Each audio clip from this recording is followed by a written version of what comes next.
now. So good morning, dear students. So today we are going to discuss Poisson's ratio, one of the very important terminology and factor which has been widely used in this particular subject, and the relationship between stress and strain we can establish with the help of Poisson's ratio when a object is subjected to multiple loading. ठीक है? So we can हम इस Poisson's ratio और Poisson's ratio की help से हम relation establish करेंगे किसके बीच में, stress and strain when subjected to multiple loading. ठीक है? So let's come to the next slide. So the Poisson's ratio, this is an important term. As I mentioned earlier, the ratio of lateral strain to the longitudinal strain is a constant for a given material. This ratio is called Poisson's ratio. Poisson's ratio mu equal to lateral strain upon longitudinal strain. So if easily you can remember this terminology by remembering this relation. ये relation आप याद रख लीजिए. So आपको याद रहेगा what is the Poisson's ratio. The lateral strain, it is the ratio of the lateral strain to the longitudinal strain. ठीक है? इसमें I think कोई समस्या नहीं आई होगी आपको. You can better understand. So let's make you understand with the one example. So let's see. आप मैं एक cylindrical object draw कर रहा हूँ. आप you can see here this is a cylindrical object and which is subjected to load P. Okay, which is subjected to load P. So जैसे आपने load P लगाया इस एक्सिस में, ठीक है? So अब लोड लगाया है तो बेसिकली इसकी लेंथ तो बढ़ जाएगी. अब इसकी बड़ी जो नया न्यू लेंथ है उसको हम ऐसे करते हैं. ये नया वाला थोड़ा टेढ़ा मेढ़ा हो रहा है क्योंकि माइक से इधर कर रहा हूँ, तो आप कंसीडर करो ये सीधा है. So now it will look like this and here it will look like this. So if suppose initially the length of L, then the new length would be, नई लेंथ होगी कितना, L dash. ठीक है? Similarly, if initial diameter is D, तो नया वाला diameter जो कम हो जाएगा that is a D dash. ठीक है? तो ये डायग्राम समझ में, आप सिंपल समझो, you can understand. आप ये आप एक क्या करो, एक मिट्टी का सिलेंडर बना लो जो गीली मिट्टी है और उसको खींचो. डेफिनेटली क्या होगा, यू कैन ऑब्जर्व दैट कि उसकी लेंथ बढ़ेगी, डायमीटर कम होगा. वो सिनेरियो माइंड में keep in your mind. Okay, so इस तरह से चेंजेस होगा.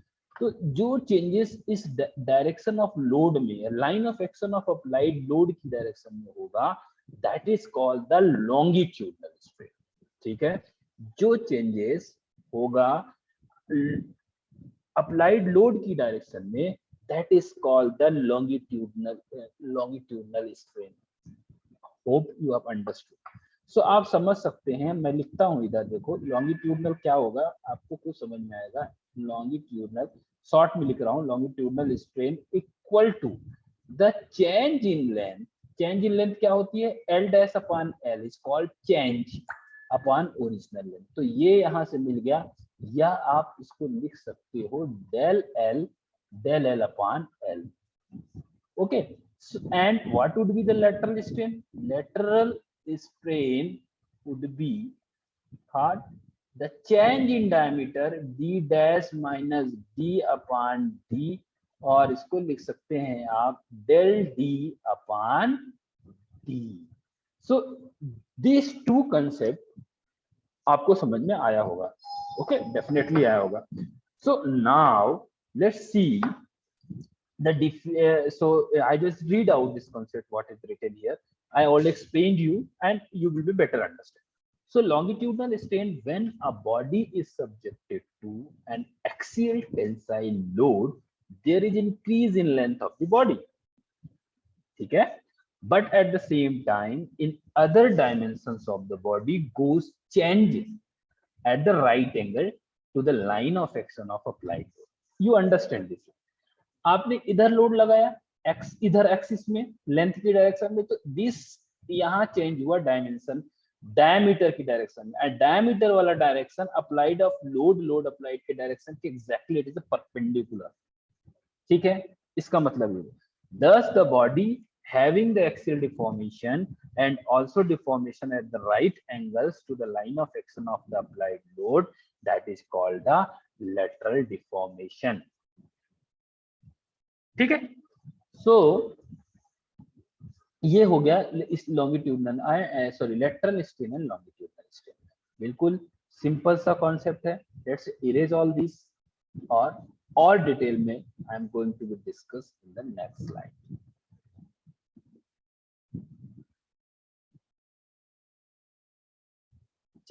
Same thing, same diagram is there. I already explained the things. Let's once again repeat the whole things. So what would be the longitudinal strain? That would be the change in length del L upon L, where L is the length of the object, initial this length. Okay, and P is the tensile force acting on the body, and del L is the increase in length of the body in direction of P. And lateral strain, the strain at the right to the direction of applied load is known as a lateral strain. Already you familiar with this. So let's see what would be the lateral strain. Lateral strain would be that del D upon D. ठीक है, del D upon D. अब इन दोनों का ratio, इसका और इसका ratio is called the Poisson's ratio. बहुत simple है. चलिए, सो ये वाला कॉन्सेप्ट आपको बिल्कुल समझ में आ गया. अब चलिए, बड़े मजेदार चीज है. अभी देखो म्यू इज इक्वल टू क्या हो गया आपका, म्यू से रिप्रेजेंट करते हैं लेटरल स्ट्रेन को. ठीक है, तो लेटरल स्ट्रेन को हम म्यू से, आपको म्यू से रिप्रेजेंट करेंगे. so let's continue. Hope you understood this concept. Let's go to the next slide. So simple, अब हमको समझ में आ गया कि what is the Poisson's ratio. So let's understand with the help of this small numerical. So a bar of 24 mm diameter and 400 mm length is acted upon by the axial load of 38 kilonewton. And the elongation of bar and change in diameter are measured. So the good thing is that with numerical, the change in length and change in diameter both is given and determine the Poisson's ratio. So क्या करोगे आप? सबसे पहले you calculate the longitudinal strain. Longitudinal strain, what would be the del L upon L? What is the del L is given is 0.165 upon the total length is 400 mm. So divided, you obtain this. And there is no unit because this is a dimensionless. Okay. And lateral strain del D upon D जो हो गया, similarly इसको और इससे divide कर दीजिए, you will get the lateral strain. ठीक है, अब Poisson's ratio you already know, the lateral upon longitudinal strain, इन दोनों को डिवाइड करो, तो what is the Poisson's ratio? That is 0.313. Simple numerical. तो समझ में आया इसका. अभी इंपॉर्टेंट और समझ में आने वाला, what is the significance of the Poisson's ratio in this particular subject strength of material.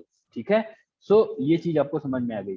क्यों इसका स्ट्रेन की डायमेंशनलेस क्वांटिटी होती है, बिल्कुल ये समझ में आ गया. अब Poisson's रेशियो भी डायमेंशनलेस होगा. और अब जितने भी डक्टाइल मटेरियल हैं, सबके Poisson's रेशियो होंगे. तो और वो सारे, सबसे अच्छी चीज क्या है, वो सारे Poisson's रेशियो 1/3 से लेके 1/4 के बीच में लाई करते हैं जितने मटेरियल. ठीक है, तो आप ये रेंज याद कर सकते हो, बहुत सिंपल है याद रखने को. 0.33 क्या हो जाएगा, 0.333 to 0.25 के बीच में. ठीक है, एल्यूमिनियम का होता है 0.25, 0.3. ठीक है, तो इस तरह से आप याद रख लीजिए. सो ये क्या होता है, कभी आपको नहीं है तो बहुत सारा कॉम्पिटिटिव एग्जामिनेशन में बड़ा वैसा चलता है, मान लो नहीं दिया, so you take the some suitable value in between. और दूसरी चीज, कब सम टाइम डायरेक्टली पूछ लिया कि पॉइजंस रेशियो किस रेंज के बीच में आते हैं, तो आप जब कभी इस टाइप के एग्जाम देते हो, सब इंस्पेक्टर वगैरह, इसका सब इंजीनियर, सब इंस्पेक्टर नहीं, सब इंजीनियर वगैरह का एग्जाम जो होता है, तो you are able to answer होता है। ठीक है, तो समझ में आ गया। तो किसके बीच में 1/33 से 1/4, ये याद रखना बहुत आसान है, इसलिए मैं ऐसे लिखता, नहीं तो आप वो 0.33 to 0.25 भूल ही जाएगा। ठीक है, तो आप इसको याद रखिए, ये काम आ जाएगा। पॉइजन रेशियो की रेंज है डक्टाइल मटेरियल के लिए। ठीक है, सो चलिए चलते हैं, we discuss in the next slide the understand the more about the importance of Poisson ratio. ठीक है, so let's see my dear student, it's very simple and very important term. चलिए, the relation between strain strain, one dimension case, one dimension case, one dimension when the one dimensions of an object is much higher than higher than other dimensions। समझो, wire जो है, wire कोई ले लो 10 metre की wire है और उसकी diameter तो कितनी होती है, कुछ होती है, आधा इंच है ना, और 12 इस तरह से, तो उसकी जितनी 10 मीटर और उसके रिस्पेक्ट में तो वो निग्लिजिबल है। सो इस तरह जो भी है that is called one dimensional. So जो भी वन डायमेंशनल ऑब्जेक्ट होगा उसमें उसी सिर्फ लेंथ की डायरेक्शन में आप लोड लगाओगे, सो वहां पर स्ट्रेस और स्ट्रेन की जो रिलेशन है that is sigma equal to E small E. और आपको पता है, you know that the sigma is stress and small is strain and capital is the Young modulus of the material. The thing should extend and now extend to for the two-dimensional loading. So this is a two-dimensional object. It is object is three-dimensional, but we are applied the two-dimensional loading. If an object subjected to two-dimensional, आप consider कर सकते हो कि ये मेरा phone two dimensional है, because this is very less, और नहीं समझना है तो you can understand with this is a two dimensional object. A disc, this you can see this two dimensional because this dimensions and this dimension is quite higher than the thickness of this, so you can say this is a two dimensional object। Object और disc को मान सकते हो, कोई plate है, that is a two dimensional object, and two dimensional object and two dimensional loading, and here this object is three dimensional but loading is two dimensional, सिर्फ loading दो dimension में है। तो ये चीज आपको समझता होगा। अब एडी तो पढ़ के आए हो ना, तो मेरे को इतना समझाने की जरूरत भी नहीं है, तो आपको सब पता है। सो कंसीडर आप करिए कि ये एक ऑब्जेक्ट है, object is three dimensional but having the two dimensional loading. So what would be the amount of stress in x direction or y direction when it is subjected to the both direction loading or two dimensional loading। Are you getting my point? So चलिए अब main concept आएगा, आपको समझ में आएगा the importance of the Poisson's ratio. तो इस case में देखिए, ये एक टू डायमेंशनल लोडिंग है। इधर लोड क्या है, अब इधर का जो लोड है, ये देखिए, ये है सिग्मा एक्स, ये सिग्मा 1 लिखा है, हम सिग्मा एक्स कर देते हैं, sigma Y and here sigma Y. ठीक है, तो इस तरह से इसमें लोडिंग है। तो if I want the strain in x direction, so I have to be consider the stress in the x direction as well as in the y direction। Are you getting my point? So let's चलिए आते हैं picture में आते हैं। So the strain along the x direction में क्या strain होगा due to sigma x. अब सिग्मा एक्स जो है वो उसी एक्सिस में लग रहा है, तो डायरेक्टली आप क्या करो, इस सिग्मा एक्स से ई को डिवाइड कर दो। ठीक है, तो you will get the longitudinal strain along the X direction, sigma x upon E. ठीक है, then strain along X direction, इसी डायरेक्शन में, due to this sigma Y. ठीक है, तो ये सिग्मा वाई लग रहा है, तो इधर भी तो एक स्ट्रेन लग रही होगी। तो वो स्ट्रेन इस डायरेक्शन के लिए लॉन्गिट्यूडनल होगी, और वाई डायरेक्शन की लॉन्गिट्यूडनल स्ट्रेन होगी सिग्मा वाई अपॉन ई। अगर वाई डायरेक्शन की लॉन्गिट्यूडनल स्ट्रेन से आप म्यू को मल्टीप्लाई कर दो तो आपको एक्स डायरेक्शन की लेटरल स्ट्रेन मिल जाएगी, और वही मेरे को चाहिए, क्योंकि मेरा मेरा अभी कंसंट्रेशन है to calculate the strain in the X direction. तो हमने वही किया। ये देखिए, sigma the strain along X axis due to sigma Y, इसके कारण म्यू इस longitudinal strain in this X direction, तो mu sigma Y upon E. Minus क्यों? क्योंकि जब तुम इसको खींचोगे ना इस डायरेक्शन, तो ये एक्स वाला कॉन्ट्रैक्ट होगा, और जहां भी कॉन्ट्रैक्शन होगा उसको आप माइनस साइन से लिखते हो। अब टोटल स्ट्रेन इन एक्स डायरेक्शन, दोनों आपको ये मिले हैं, इन दोनों को आपस में जोड़ दो।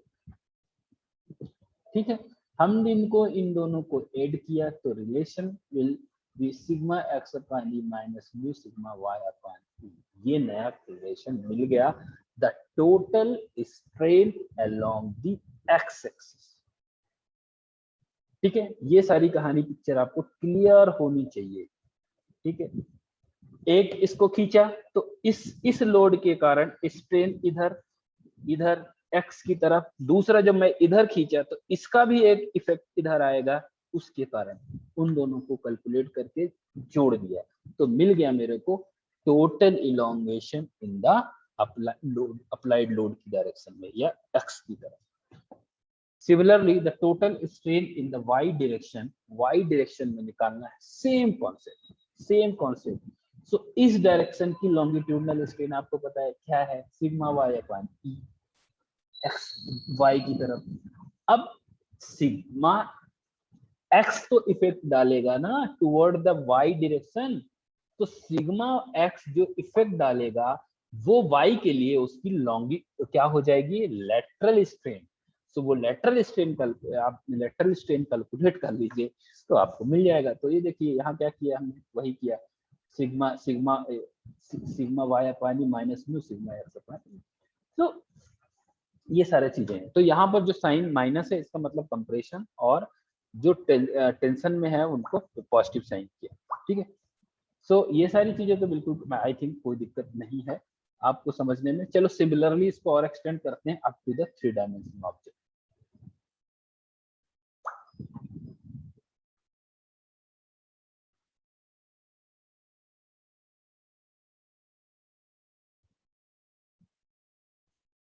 अब 3 डायमेंशनल ऑब्जेक्ट है और इसमें 3 डायमेंशनल लोडिंग है, तीनों डायरेक्शन में लगा हुआ, sigma X, sigma Y, sigma Z.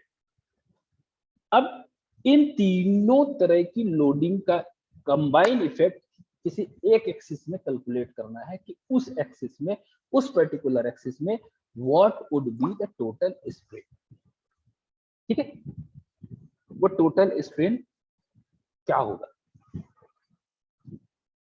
चलिए समझते हैं। सेम कॉन्सेप्ट है बेटा, कोई अब जिसको 2 डायमेंशनल समझ में आया हो तो 3 डायमेंशनल में कुछ करना नहीं है, एक टर्म ही बढ़ने वाली है, कुछ नहीं होने वाला, एक term is going to be add on.